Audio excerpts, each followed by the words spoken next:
We tryna run it up to my ball, what's the plan? All up in my mentions when I see them, they my fans. You win, then you lose, gotta take another chance. Let's go. Alright, what's up, Jerry? Welcome back. Today we got who's to go at every position in football. Now, I don't know all the positions in football, so this should be an interesting video. If you like more videos like this, recommend down below. Like, comment, subscribe. Let's get into it. When it comes to football discussions, none are more fierce than the GOAT debate. Everyone has their opinion, and it's impossible to prove who's right and who's wrong, apart from those who pick Nicholas Bentner as the best ever. So, who's the GOAT in every position? Goalkeeper, Lev Yashin.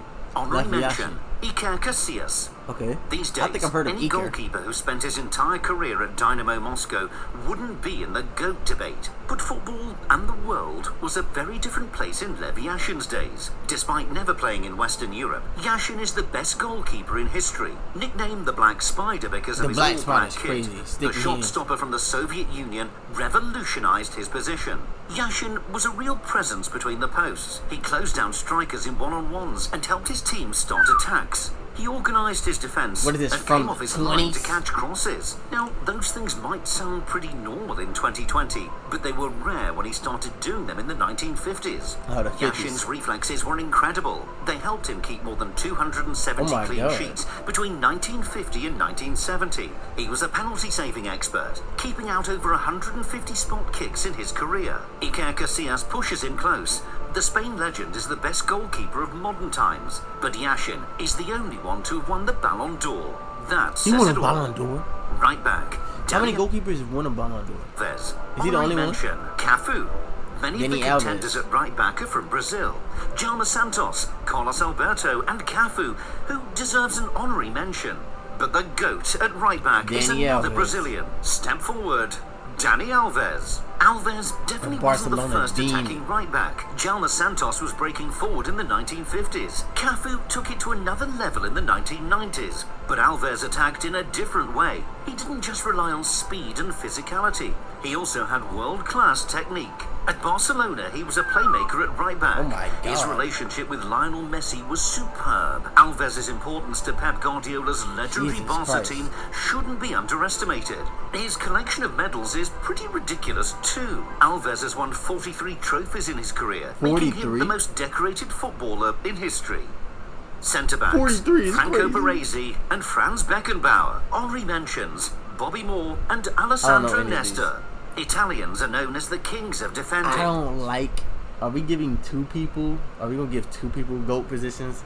Because I want to see, like, if he's going to go against the Messi and Ronaldo, like, if he's going to make them combat each other. I think they play the same position. Franco Baresi was the best Italian to ever do it. Baresi had everything. He was a complete centre-back, despite being only 5'9", much smaller than most players in his position. Baresi was strong in the air, tough in the tackle, and an intelligent reader of the game. He could win physical battles with strikers, but he usually didn't have to. Oh my God, look at that dog. The master Italian was always one step ahead.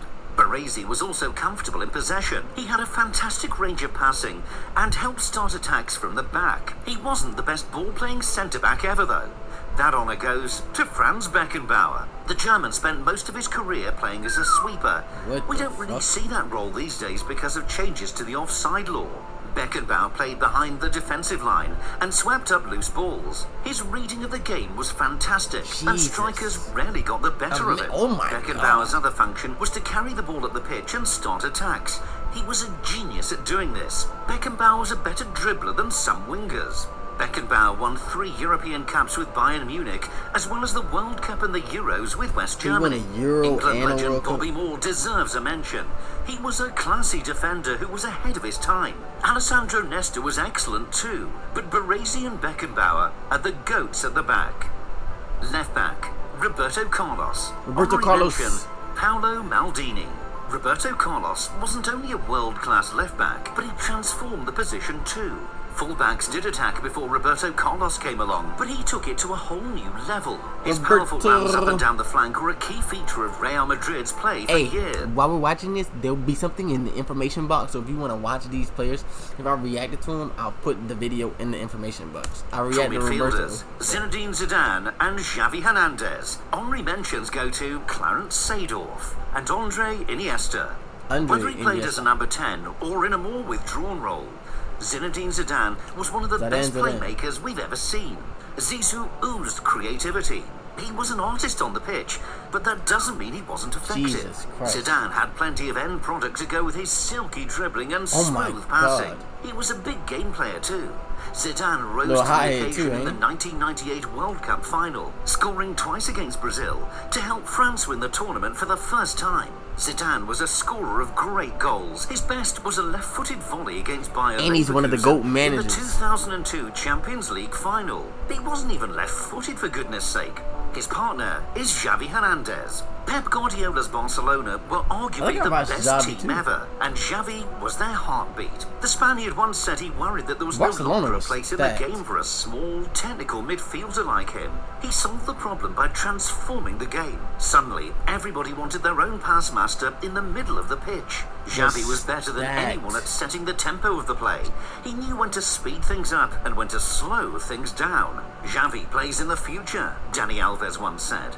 Now, it's hard to talk about Xavi without mentioning his partner in crime, Andre Iniesta. He was another midfielder who won everything there was to win with Barcelona and Spain. But Xavi was even more important. We've got to mention Clarence Seedorf too. He's the only player to win the Champions League with 3 different clubs: Ajax, Real Madrid and AC Milan. Seedorf was brilliant. So Cristiano could have done it, and sometimes doesn't get the credit he deserves. If he would have won it, attacking midfielder Diego Maradona. Honorary mention to Alfredo Di Stefano.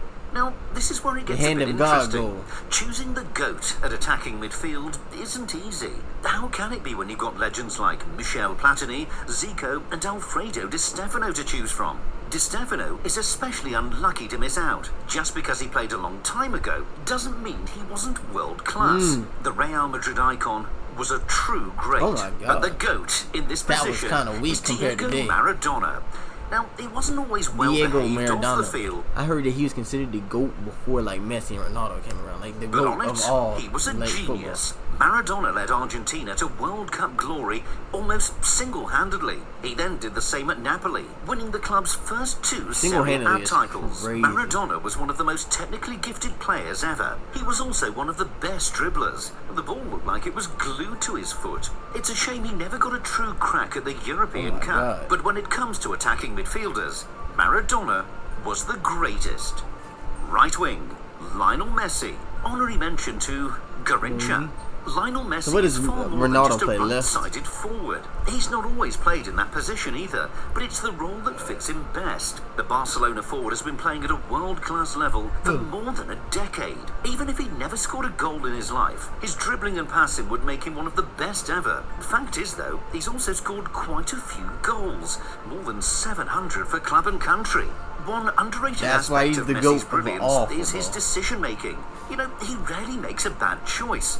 That's part of why he's so great. If Messi wasn't an alien, Garrincha would probably claim this spot. As the Uruguayan writer Eduardo Galeano once wrote, in the entire history of football, no one made more people happy. But as good as Garrincha was, Messi is in a league of his own. His 6 Ballon d'Ors make that abundantly clear.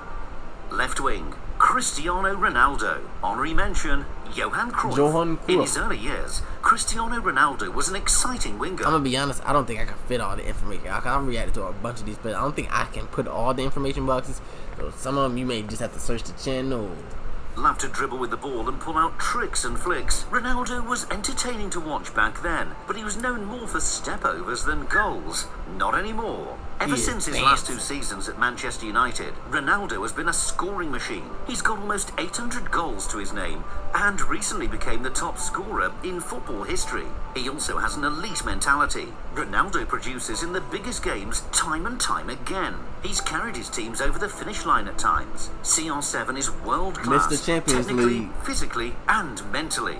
Now, we couldn't cover this position without mentioning Johan Cruyff. The Dutchman could play in any attacking position and is one of the best to ever do it. Striker, Pele. Honorary mention, Ronaldo. Pele was an all-round attacker who drifted all over the pitch, but he did his best work up front. Pele claims he scored more than 1,000 goals during his career. It's not that many in official games, but he definitely got more than 700. He could score with his right foot, left foot and head, but he wasn't just a goal scorer. He created chances too, and was an amazing dribbler. He's also the only player to win 3 World Cups, a record that might never be beaten. Some people underrate Pele these days. Maybe that's inevitable given that he retired almost 50 years ago. But make no mistake about it, Pele was the greatest striker of all time. Now, if it wasn't for injuries, Ronaldo might have overtaken him. R9 deserves a mention, but Pele is still the king. That Ronaldo. Manager, Alex Ferguson. There's only one man who can lead this team. Alex Ferguson is the undisputed GOAT when it comes to managers, and he'd be the perfect person to bring out the best in this team of superstars. Ferguson did an unbelievable job at Manchester United. He has a whole field named after him. Like, it's not. In 27 years in charge, he won 13 Premier League titles, 5 FA Cups, 4 League Cups, and 2 Champions Leagues. Fergie managed many high-profile players during his time at Old Trafford, but he always kept the egos in check. His team is packed full of world-class footballers, but there'd only be one boss inside this dressing room. I respect Who else should be considered a GOAT in their position? Who do you think should have made the list that did make the list? Let me know down below. We didn't see Ronaldinho in none of the spots. I think I said his name right. I always mess it up. I don't think we seen him in any of the spots. Let me know if you think he should have made the list. It's me in the video. Jerry, I love y'all. I am out. How can we do it all again? We tryna run it up tomorrow.